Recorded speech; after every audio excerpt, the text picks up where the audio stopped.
Is your podcast website stuck in digital limbo because your custom domain just refuses to cooperate with Buzzsprout?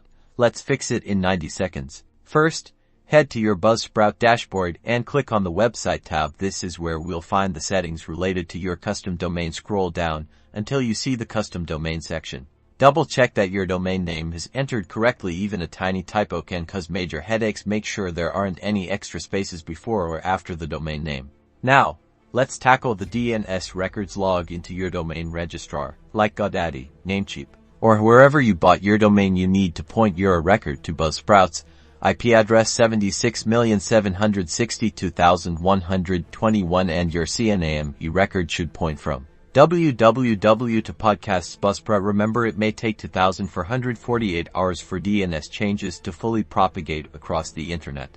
SSL certificates are crucial for security. Buzzsprout usually handles this for you, but if you're seeing a not secure message, check that your domain is correctly configured to use HTTPS in your Buzzsprout settings.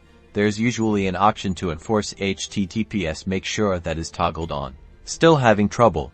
Don't hesitate to contact Buzzsprout Support team. They're super helpful and can guide you through any specific issues you're facing. Their website also has a detailed facts section which can provide answers quickly.